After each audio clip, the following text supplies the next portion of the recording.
Salut bien-aimés et shalom chez vous. Il est le plus célèbre, le plus riche, le plus sage, le plus puissant, le plus doux, le plus patient et surtout le plus humble. J'ai cité Jésus-Christ de Nazareth.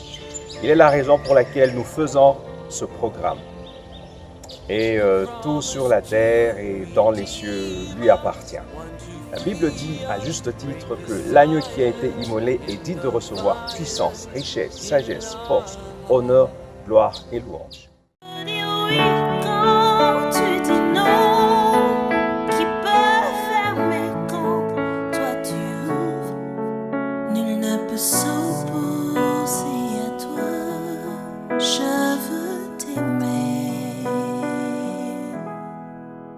Qui peut te défier, qui peut te challenger, qui peut défier ton autorité. Tu es la toute-puissante. Aujourd'hui, nous allons parler. Je veux t'aimer. Capable, illimité, la vie.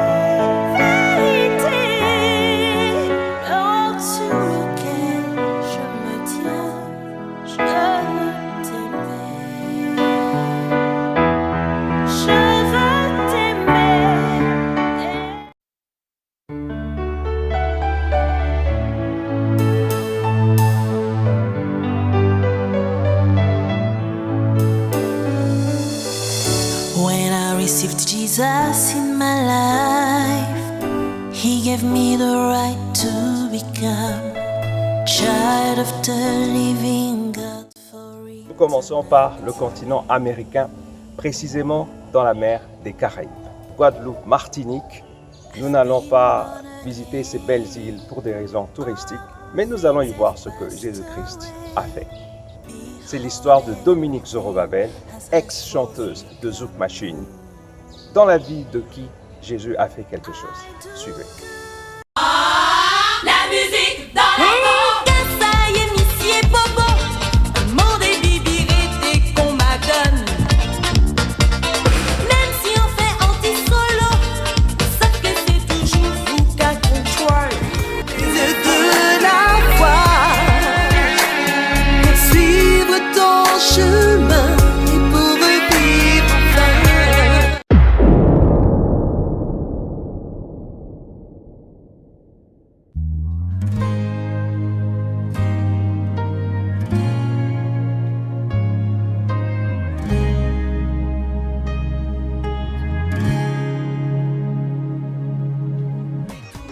Avec Dominique Zorobabel, les regards de l'Église à travers le monde se tournent vers les Antilles françaises où ils sont invités pour y apprécier les œuvres puissantes de Jésus-Christ.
Sur ces sentiers de gloire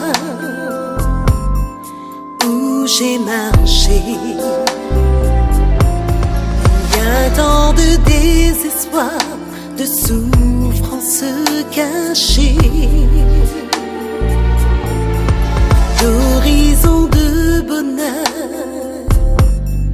qu'on veut toucher, de saisons de malheur et tant de temps gâché.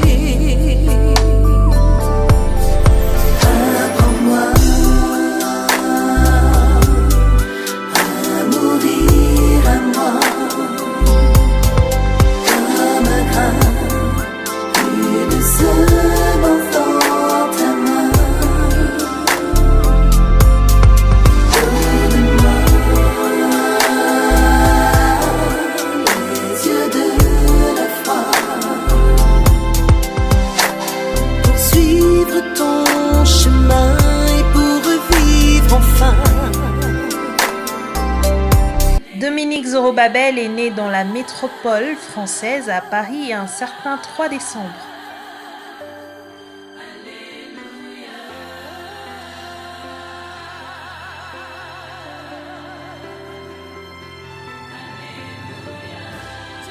Une de ses grand-mères fait le chant et son père joue à l'accordéon. Déjà petite fille, elle aime chanter. La jeune Dominique aime le sport et chante lors de diverses occasions. À sa majorité, elle s'intéresse au make-up et parallèlement, elle fait en studio le chœur pour plusieurs artistes. Elle y est tout de suite remarquée par Yves Honoré et Guy Houillet d'Expérience 7 qui lui proposent de faire partie d'un projet peu ordinaire, de faire partie d'une aventure musicale qui réunirait 3 jeunes femmes qui chanteraient et danseraient.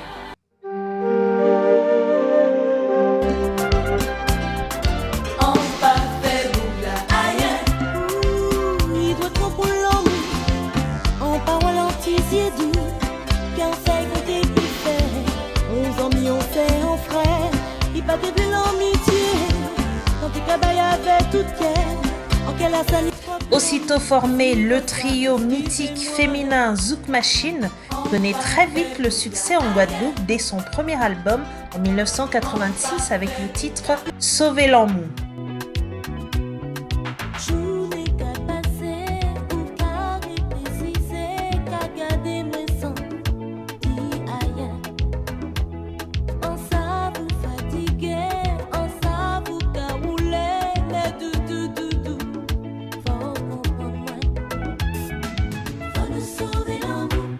En 1989, le groupe enregistre un deuxième album contenant Maldon, qui le propulse dans la cour des grands. La musique dans la cour. Que ça y est, monsieur Bobo, faut pas comprendre, bibi, c'est en couillonne. Et après 100 000 exemplaires vendus aux Antilles, Maldon arrive en France grâce au label BMG au début du mois de mai 1990.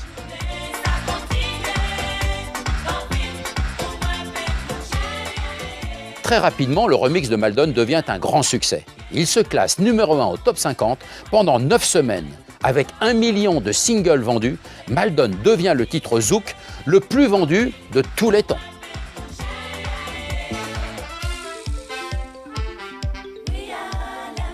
Et en 1990, il vous arrive le rêve de tout chanteur. Votre titre Maldon est numéro 1 en France pendant 9 semaines. 9 semaines, oui. Comment vous vous sentez à ce moment-là ? Qu'est-ce que vous dites ? Je crois que c'est un rêve de petite fille, quoi. Parce que c'est vrai que quand j'étais plus jeune, j'avais toujours envie de chanter. Mais là, c'est vraiment la concrétisation des choses. Je réalise vraiment que je suis rentrée dans le moule, voilà, des grands, dans la cour des grands, dans le milieu du showbiz. Tout est en préparation. Prochainement, une grande scène sur Paris. Alors vous viendrez nous en parler ? Voilà, sans Ok, problème. merci. Oui. On a des cadeaux pour les Zouk Machines. Aïe, aïe, aïe. Version de Zouk Machine. 2 groupes hyper connus, Expérience 7 et Zouk Machine. On n'entend que ça à la radio, à la télé, c'est Zouk Machine. Avec Zouk Machine. Applaudissez très fort les Zouk Machines. Zouk Machine.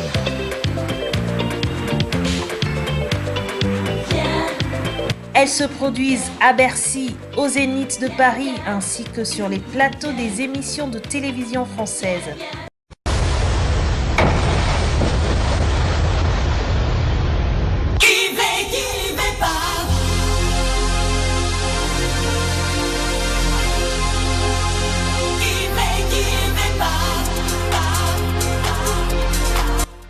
Zouk Machine fait des tournées dans plusieurs pays dans le monde et a à son actif plusieurs albums, plusieurs prix. 2 fois disque d'or, 1 fois disque de platine avec plus d'1 million d'albums vendus.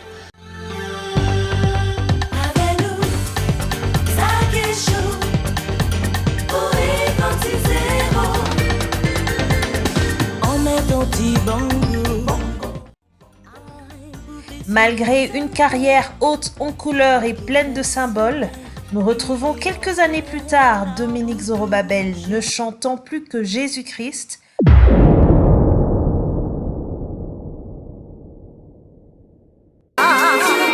Les yeux de la foi, suivre ton chemin.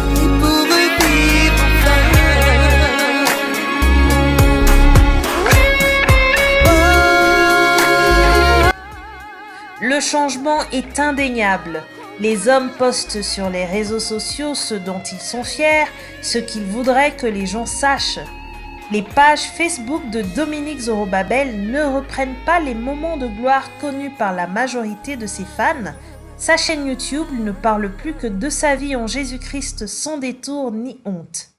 Avec un nouveau répertoire exclusivement consacré à son Jésus, Dominique garde son souci de l'excellence et donne le meilleur d'elle-même dans ses compositions, dans ses paroles, dans sa musique. Elle maintient aussi jalousement sa foi dont elle n'a pas honte, décidée de ne plus faire marche arrière pour toujours.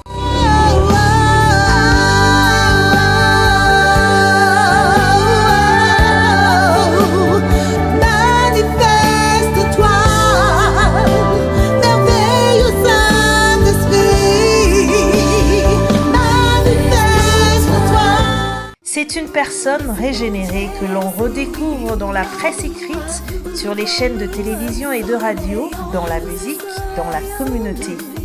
Partout, elle ne parle plus que de Jésus-Christ. Elle chante même avec sa fille Talia.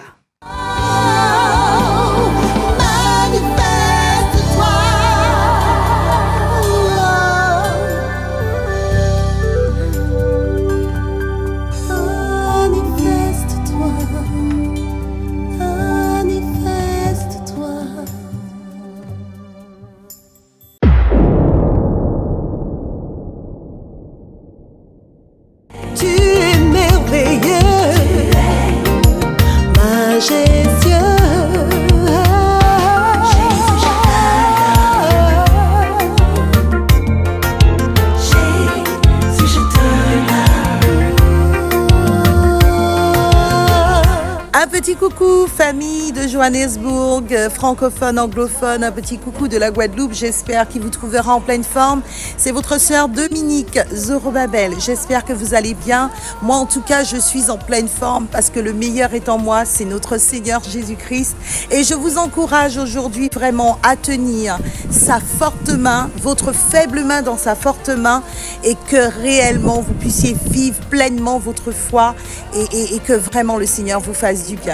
Je suis convaincue qu'avec ces temps qui deviennent de plus en plus difficiles, il y en a plein parmi vous qui sont dans le découragement, mais j'ai simplement envie de vous dire, ne soyez pas dans le découragement parce qu'il est la solution pour chacun de nous. Je vous embrasse bien fort. Je vous dis peut-être à très bientôt et vraiment au plaisir de venir un jour sur Johannesburg, vous voir et de pouvoir chanter pour la gloire de mon Dieu. Bisous. Jamais de te louer. Jésus, je t'honore. Lumière du monde, tu fais mon cœur briller. Mon seul réconfort. Tu es l'ami fidèle qui guide mes pas. Nul n'est comme toi, nul n'est comparable à toi.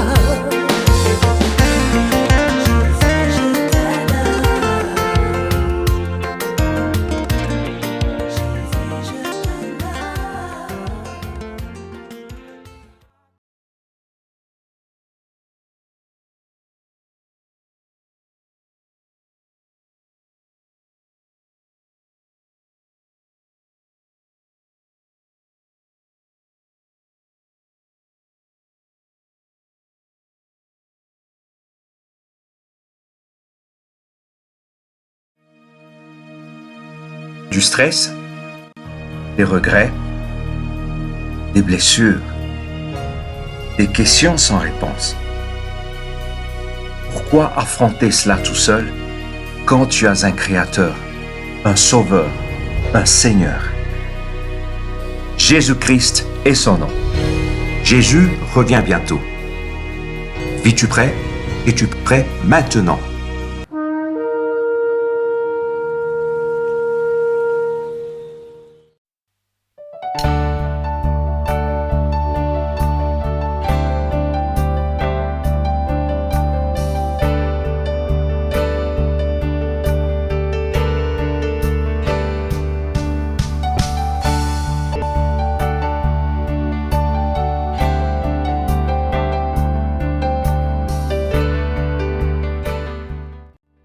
L'histoire qui suit est une histoire époustouflante, une histoire très surprenante. une histoire comme nous les lisons et comme nous les aimons dans la Bible. Il s'agit de quelqu'un qui est mort et qui a fait 3 jours à la morgue.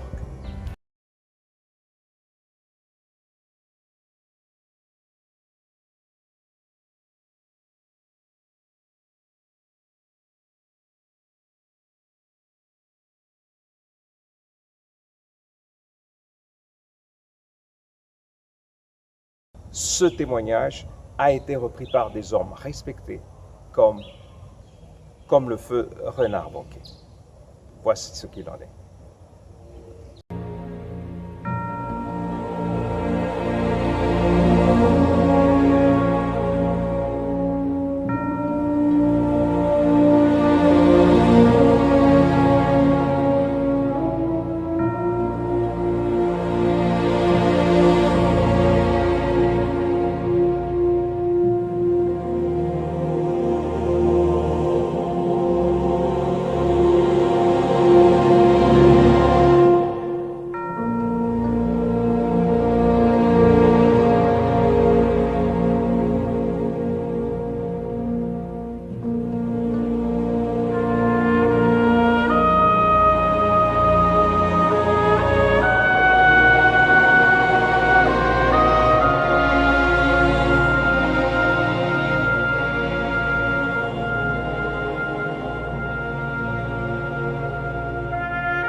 They told him, Pastor, your wife is here.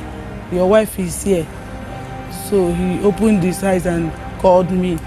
Then I answered. I began to ask him, do you want to leave me and these kids and go? That you should not do that. He asked me, where is he? I told him, Borromeo Hospital. He said that I should take him out of this place if I love him.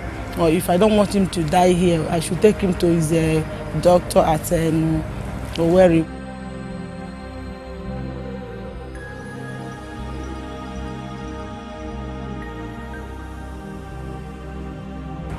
As we were going, my husband called me that I should take care of the children and the ministry, that he has built a house for me, that I should not worry, that I should take care of everything, that there are some people called to go quick, that is among them, that his journey is ended. And I began to cry now as a widow, and I began to recollect what I will suffer in future. So I was lamenting and crying. They were holding me that I should not cry. I know my condition, that I should hold myself. When we get to Federal Medical Center, so time is late. They say they won't attend to us. So the doctor is not around. So one doctor and one nurse came out to come and check what happened. We said that this man have an accident. He said, okay, there is no time. This man is already a dead man. We should take him to mortuary. We rushed to this St. Eunice clinic and met Dr. Josie, the one we met up there. Then he thoroughly examined him and said he's off. That it's better we remove him and put him to the mortuary. I was told he was involved in a motor accident at Onitsha.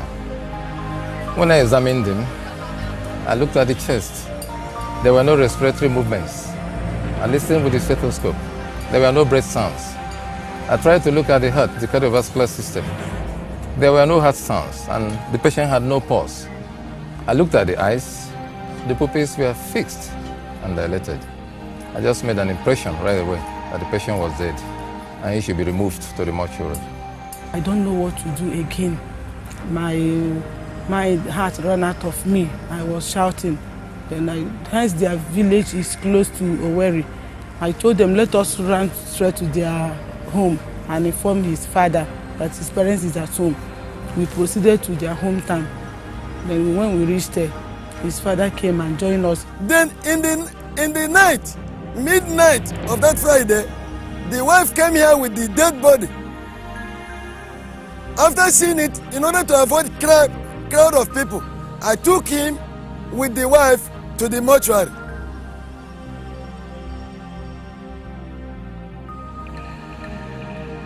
When they brought him in here, he was being brought by the father and the wife. Then there's no life in him, no heartbeat, no any sign of breathingness. They accepted him as a corpse. Then after all those, I checked all around the body and everywhere is so stiff. That was what gave us the strength to start our procedure. When I sent him in to the second room, the last slab. The mortuary man took our name. We gave him 1,000 naira to continue his work. Then on Saturday, I left here to Onitsha again to bring home the children and the wife and my own first son that is living at Onitsha. I brought all of them home here. As I brought them, we were here sleeping together before the wife cried. But I began to call upon the name of the Lord. I began to remind God of his promises. And number one, this year God told me in Isaiah 61 that I shall not experience any violence in my home again, that I shall be called the city of the Lord. So when anything that happens, I will hold God on that word. I say, this is one of the violence, it has come again, and you promised me that I will not experience them again. Why this one? So that is always motivate me to hold God firm so that that violence will disappear from my way. And another verse that always appears to me is Hebrews 11:35. Women receive their dead bodies to life. So the moment I read this place, it always put force in me to hold God and act. So that night, when I remembered all these things, I said, no, it cannot happen. I must do something to prove God again. On Saturday, when we were sleeping in the night, the wife of my son, for I took him to the mortuary. The woman said that the husband is disturbing her, that they should carry her to Onitsha for Reverend Bucky.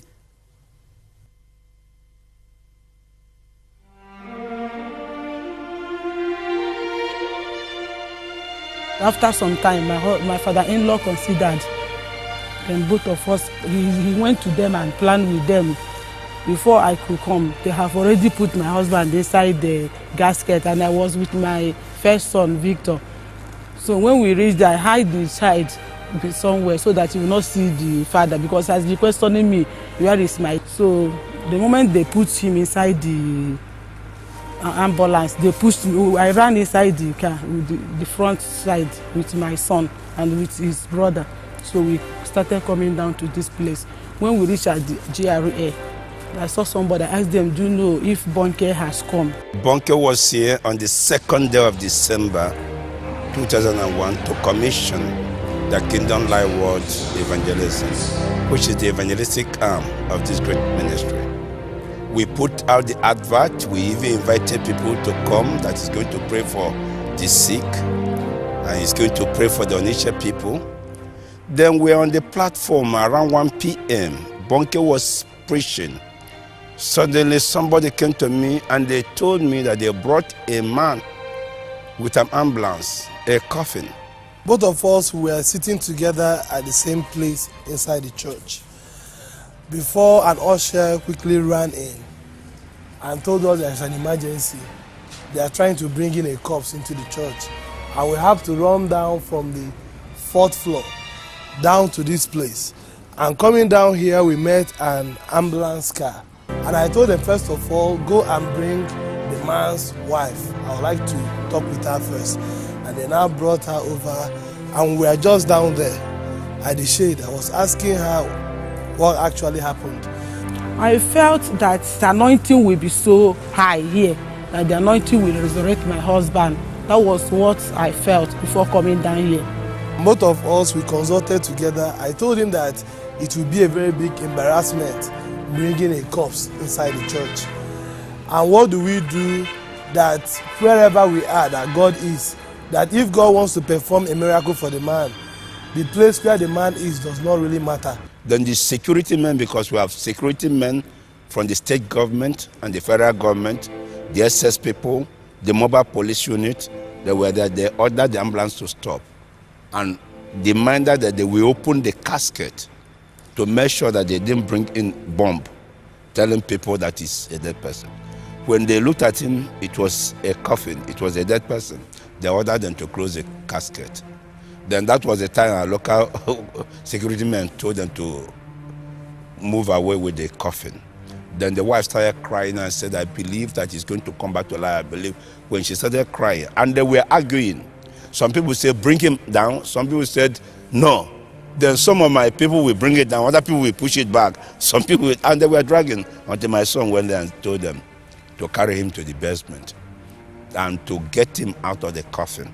That they should not carry it with the coffin into the basement because the children will be scared and people will run away. And we quickly have to run inside this, inside the youth conference center.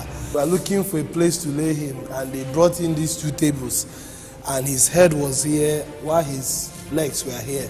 This was the first place where they now laid him. Then we continued the meeting. Bonke finished. She prayed for people. After praying for the people, I took him to the office. Somebody rushed in and said, it's now breathing, that is breathing, is breathing. Now he has started breathing bit by bit, that we should pray.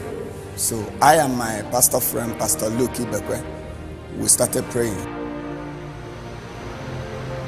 But when I touched him from the head to the toe, was like a stockfish, and his hands like this. Even there are some people that snapped him a picture. His hands were like this, by the sides. And he just lying like that. So we started praying. We continued praying and praying and praying. He was breathing, his breath was reviving and reviving and reviving until some other person go and gathered our boys inside the main auditorium. When they gathered them, they all gathered here. We were all praying. At times I would say, stop, let us sing, and we sang and we prayed. People were all around this place. They wanted to see. They wanted to know what will finally happen. So we were praying all through. As we were praying, we were even sweating, and we were telling people to go away that he will get some this thing. And the wife was sitting down there in a bench. So, and we were just praying and praying. So as we were praying now, suddenly we saw the eyes started, life started coming in. I said to my pastor friend, Pastor Luke, that they say that he had been in 3 days in the mortuary. Let us massage him. So he was there massaging the right hand, and I was here massaging the left hand. We are squeezing it, making sure that life, because now we find out that as we are praying, that the heart started, the heart become hot, and we put the hands on the heart and the chest. Now the neck, I massaged the neck, and life came into it. I was able to turn it, but before it was like a stockfish. I was able to turn it. I picked up the mic and announced to the whole people that dead man they brought here is now breathing. Suddenly people shouted for me to turn to see why people are shouting, because they were all there, filled up all this place. They want to see. And when they shouted, I saw this man jumped up. When he jumped up, I abandoned the person I was with, and I rushed and I grabbed him just like this. I find out that if we keep him here, people may trample upon us. I said, let us take him upstairs, and we follow through the staircase there, and we go. At the edge of the step, he said, water, water. He demanded for water. I was shouting, bring water, let's give him water. And as they were delaying, he was asking me, my file. And I said,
Je soupire après cette place que mon Jésus m'a réservée, où les saints sont vêtus de blanc, la nouvelle Jérusalem éblouissante. Je soupire après ma demeure céleste, plus de pleurs, de douleur ni de mort, où toutes les larmes sont essuyées, la nouvelle Jérusalem éblouissante. Jésus, je te verrai face à face, je serai comblé de ta grâce, à portée qui ne s'efface. Jésus, toi dont l'amour ne se lasse, m'attends dans ton saint palace, là où la joie ne passe. Oh, oh, oh, oh, oh, oh. Jésus, je te verrai face à face, je serai comblé de ta grâce, à portée qui ne s'efface. Jésus, toi dont l'amour ne se lasse, m'attends dans ton saint palace, là où la joie ne passe. Oh, oh, oh, oh, oh, oh, oh.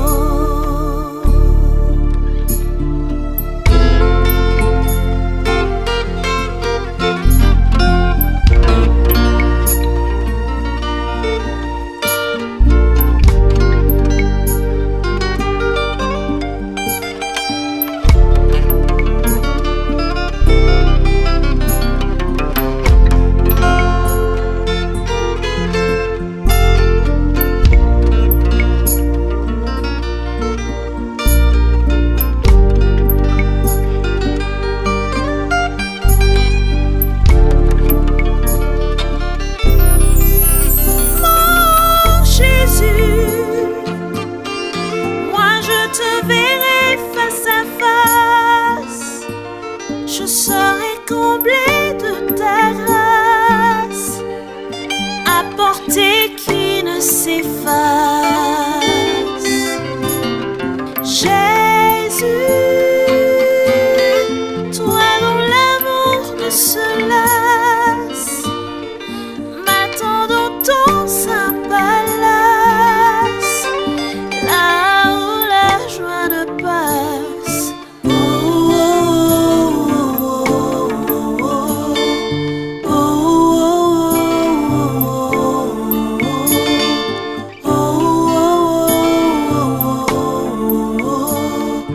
oh,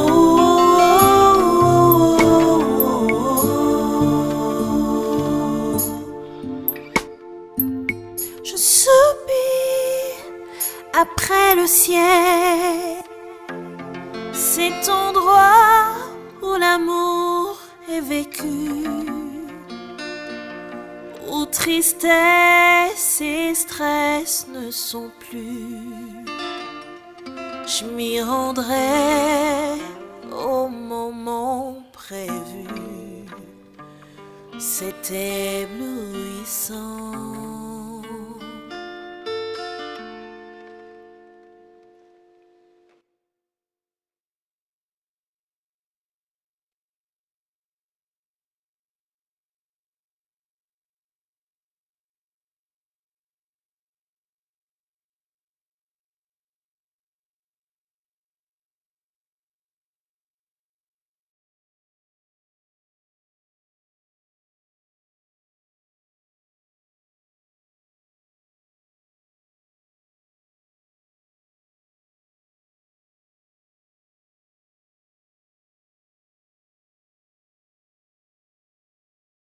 Bien-aimés, et shalom chez vous. Nous parlons d'un thème important. Pourquoi parler de l'enlèvement de l'Église? Pourquoi parler du retour du Seigneur Jésus? Est-ce une manière d'évangéliser par la force, par la terreur, par l'intimidation? Nous allons trouver la réponse dans la Bible. Dans 2 Thessaloniciens au chapitre 2, la Bible nous dit ceci, à partir du premier verset. Pour ce qui concerne l'avènement de notre Seigneur Jésus-Christ et notre réunion avec lui, nous vous prions, frères, de ne pas vous laisser facilement ébranler dans votre bon sens et de ne pas vous laisser troubler, soit par quelque inspiration, soit par quelques paroles ou par quelques lettres qu'on dirait venir de nous, comme si le jour du Seigneur était déjà là. Que personne ne vous séduise d'aucune manière, car il faut que l'apostasie soit arrivée auparavant et qu'on ait vu paraître l'homme du péché, le fils de la perdition. Bien-aimés, l'enlèvement aura lieu, c'est une certitude. À quoi comparerai-je l'enlèvement et le retour du Seigneur Jésus? Pour faire simple, l'enlèvement, le retour du Seigneur Jésus est comparable à la sortie d'un petit enfant de la maternelle. Il sait que ses parents ou l'un de ses parents viendra le chercher, mais il ne sait pas à quelle minute, à quelle seconde est-ce que le parent viendra le chercher. Mais c'est une certitude. Dans son esprit, il sait qu'on viendra le chercher et c'est ce qui va arriver. À quoi comparerai-je l'enlèvement et le retour du Seigneur Jésus? C'est comparable au moment de l'accouchement d'un enfant. Quand une femme attend famille, on a une idée sur la période, mais on ne sait pas quand l'enfant viendra. Même si on donne une date approximative, on ne sait pas quelle sera l'heure, on ne sait pas quelle sera la minute où l'enfant viendra dans ce monde. C'est la même chose aussi avec l'enlèvement et le retour du Seigneur Jésus. On a des signes, beaucoup de signes qui nous entourent, mais nous ne savons pas avec certitude quel est le jour, quelle est la minute où l'enlèvement où le retour du Seigneur Jésus aura lieu. C'est évidemment 2 événements qui sont différents. C'est d'abord l'enlèvement qui aura lieu, et puis le retour du Seigneur Jésus viendra ou suivra. Ici, la Bible nous dit de ne pas nous laisser ébranler. Beaucoup de gens, dans le temps, quand on regarde l'histoire de l'Église, on voit beaucoup de gens qui ont essayé de donner des dates approximatives du retour de Jésus, dates qui se sont révélées finalement fausses. Donc, le jour, l'heure, ça, c'est l'affaire du Père Céleste. Pour nous, nous avons quelque chose de très important à faire. Quand on sait qu'on va voyager, on se prépare. Quand on sait qu'on va se marier, on se prépare. Le marié, la mariée, le fiancé, la fiancée se préparent. Les familles se préparent. C'est la même chose aussi avec le retour du Seigneur Jésus. Par rapport au retour du Seigneur Jésus, il faut éviter les positions qui sont extrêmes, si je peux dire. D'un côté, il y a ceux qui n'y croient pas du tout, ceux que la Bible appelle les moqueurs. Pierre parle d'eux comme étant les moqueurs. Et de l'autre côté, nous avons les gens qui sont trop alarmistes. C'est les gens qui arrêtent tout, toutes les activités. Nous avons eu beaucoup de gens qui se sont même donné la mort. Il y a des sectes même qui se sont donné la mort. Ils ont arrêté tout ce qu'ils faisaient parce que Jésus devait revenir et qu'ils étaient en train de l'attendre. Et malheureusement, certains drames, c'était quand ils se rendaient compte qu'ils avaient tout vendu et que le Seigneur Jésus ne venait pas. Parfois, ça tournait au drame, ces gens-là se suicidaient. Je ne dirais pas quelque chose de nouveau sur la terre si je dis que ce n'est pas la première fois que le Seigneur Jésus vient sur la terre. Le Seigneur Jésus est venu dans la chair et nous l'avons vu. Et il est très important de remarquer qu'il y a certaines choses qui ont précédé sa venue. Et la venue du Seigneur Jésus, l'avènement du Seigneur Jésus sera aussi précédé par certains signes similaires. C'est quoi ces signes similaires? 1. Quand le Seigneur Jésus vient, il y a une sorte de glorification qui se passe. Il y a une sorte de sanctification qui se passe. Nous allons parler de ces 2 aspects dans les prochains programmes. Mais ce dont nous allons parler, c'est que quand le Seigneur Jésus vient, il y a une intensification de la vie de prière. Quand nous lisons dans la Bible, nous trouvons des gens comme Anne la prophétesse, comme Siméon, étaient plongés dans la vie de prière. Et même lorsque nous regardons à partir de ce que le médecin Luc nous a rapporté, nous pouvons voir que même la famille de Jésus, la famille biologique de Jésus, c'était des gens qui étaient pieux et des gens qui priaient. On peut le voir par Marie, sa maman, on peut voir Joseph, à qui l'ange venait parler. Dieu n'a pas parlé juste à un pécheur, quelqu'un qui est en train de se chamailler, quelqu'un qui est avec une prostituée, et puis il lui envoie un ange. C'était des gens qui avaient une certaine crainte de Dieu, et ils avaient une certaine vie de prière, une communication avec le ciel. Zacharie, nous avons vu cela, le papa de Jean-Baptiste, le cousin de Jésus, et même Élisabeth. Donc le Seigneur Jésus était précédé par beaucoup de prières. Je n'ose même pas parler de son ministère qui, avant de commencer, était précédé par le ministère de Jean-Baptiste, où il était en train de jeûner, de prier, de passer beaucoup de temps dans la prière. Il n'y a rien de nouveau sur la terre, donc ce qui s'est passé, c'est ce qui va se passer maintenant. C'est la logique, c'est le principe de Dieu. Donc Dieu va travailler dans l'Église avec ceux qui vont comprendre le principe et la logique de la prière afin de préparer l'Église, afin de préparer sa venue. En d'autres termes, cela veut dire que celui qui refuse la logique de Dieu, qui refuse le principe de Dieu, s'exclut de lui-même. Dieu n'a pas vraiment de raison pour le retenir sur la terre. N'importe quoi pourrait même l'emporter. Il pourrait être à la merci de ce que ferait le diable dans sa vie, à la merci de ce que ferait le monde des ténèbres dans sa vie. Bien sûr, pour quelqu'un qui a fini sa mission, Dieu va le prendre. Donc, il est important de savoir que les grandes délivrances de Dieu, les grands moments de l'histoire sont précédés par une intensification de la vie de prière. Ça veut dire quoi? Jésus revient bientôt. Ça veut dire que Dieu nous donne l'opportunité d'intensifier nos vies de prière. Bien-aimés, la volonté de Dieu, ce n'est pas qu'on nous connaisse comme des gens, des prédicateurs, comme des enseignants, comme des chanteurs, comme des membres d'église, comme des chefs d'entreprise, comme des professionnels. Il faudrait que dans notre entourage, là où nous sommes, dans le secret, et surtout avec le ciel, nous soyons d'abord connus par le ciel comme étant un homme, une femme de prière. Un homme, une femme de prière qui prêche. Un homme, une femme de prière qui chante. Un homme, une femme de prière qui est un professionnel. Un homme, une femme de prière qui dirige une entreprise. Donc, le Seigneur, avant de venir, va travailler à ce que la vie de prière, en fait, quand on parle de la vie de prière, j'aimerais bien dire ceci. Quand on parle de la vie de prière, je sais que c'est un mot qui a été même très déformé dans sa signification. Aujourd'hui, nous avons toutes les religions, les bouddhistes, les musulmans qui disent qu'ils sont en train de prier.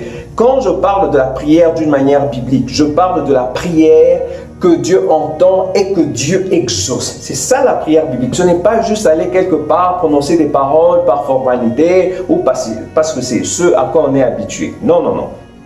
Je parle de la prière qui précède le Seigneur Jésus, où ceux qui sont ceux qui sont utilisés par Dieu, ou ceux qui sont sur la terre à ce moment-là, sont en contact avec le ciel, en train de recevoir des injonctions, en train de recevoir des instructions du ciel. Si un président vient ici, par exemple le président d'un pays, les États-Unis ou l'Afrique du Sud, il vient ici, nous aurons le service secret qui va précéder. Et le service secret sera en contact avec la présidence où il y a le président et on va lui dire quel est l'état, où est-ce qu'on en est, est-ce que c'est prêt, est-ce que c'est sécurisé, etc. Donc, ceux qui sont en train de travailler seront en contact avec la source de la présidence. C'est la même chose aussi. Quand le Seigneur Jésus vient, ceux qui sont en prière sont ceux qui sont en contact avec le ciel et ils sauront ce qui se passe.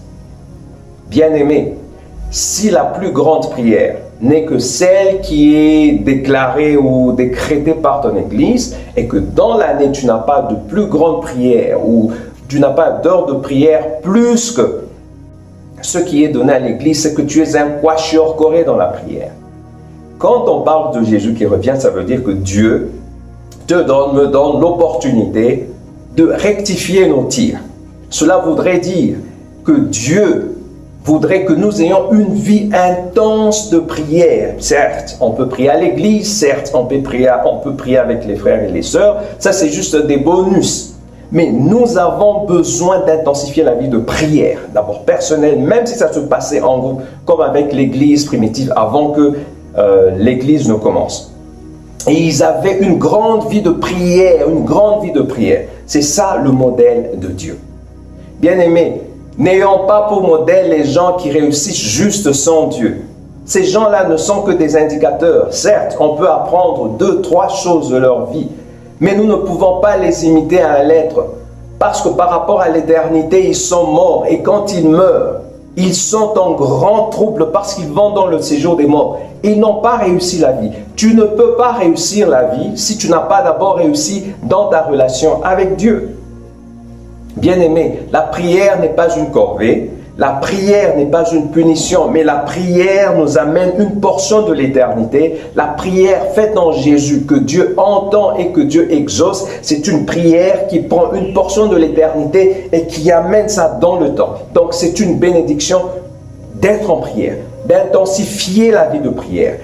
Jésus revient bientôt. Mais nous avons besoin d'être prêts. Nous avons besoin d'être prêts, c'est-à-dire ne pas être moqueur, ne pas être... Quand un pécheur se repent, ça fait ta joie. Quand un pécheur se repent... Seigneur, le message que nous avons partagé est extrêmement important. Pendant les derniers mois, nous avons eu beaucoup de morts et personnellement, quand je vais sur les réseaux sociaux, chaque semaine, il y a toujours quelqu'un qui pleure quelqu'un. Avant, nous attendions, il se passait des mois, voire des années, pour que quelqu'un de proche puisse mourir. Là, nous avons beaucoup de gens qui sont en train de mourir. Ce sont des signes qui nous montrent que le Seigneur Jésus est à la porte. Dans le monde spirituel, la donne a changé. Ils savent que le Seigneur Jésus est en train de revenir. Bien-aimés, selon ce que nous avons suivi, dans le premier témoignage de Dominique Zorobabel, elle est un signe qui montre que même les stars donnent leur vie à Christ. Dans le deuxième témoignage que vous avez suivi, c'est une résurrection de mort, bien-aimés. Quelqu'un qui était mort, 3 jours à la morgue, après, il revient à la vie. C'est un signe fort que le Seigneur Jésus est en train de nous montrer. La requête du riche, dans la parabole de Jésus, a été accordée à notre génération. Pour toi qui cherches le Seigneur Jésus, pour toi qui ne connais pas encore Dieu, pour toi qui te poses des questions, il est temps que tu donnes ta vie à Christ et que tu vives pour le Seigneur Jésus. À toi qui es en train de mener une vie spirituelle où tu as un pied dedans, un pied dehors dans ta marche avec Dieu, il est temps que tu puisses renouveler cet engagement avec Dieu. Nous allons faire une prière et je vais juste te demander que tu le fasses d'une manière simple, que tu sois sincère dans ton cœur. Nous allons prier, nous allons parler à notre Dieu. Père Céleste, merci pour la mort de ton Fils Jésus-Christ à la croix. J'ouvre la porte de mon cœur et je t'accepte comme Seigneur et Sauveur. Prends la direction de ma vie et fais de moi la personne que tu désires que je sois. Amen. Si cette prière exprime le désir de votre cœur et si vous l'avez fait, faites-nous le savoir. L'adresse est en train d'apparaître ou le numéro WhatsApp que vous avez. Faites-nous savoir si vous avez reçu le Seigneur Jésus et nous serons très contents de vous amener dans ce cheminement avec le Seigneur. Il est très important de remettre notre vie en ordre avec Dieu. C'est pourquoi Jésus nous donne ce temps. Très content que vous ayez donné votre vie au Seigneur Jésus. Nous allons continuer avec les témoignages prochainement. La partie 2 de Dominique Zorobabel sur le témoignage de pasteur Daniel Ekechukwu. Que le Seigneur vous bénisse et vous garde.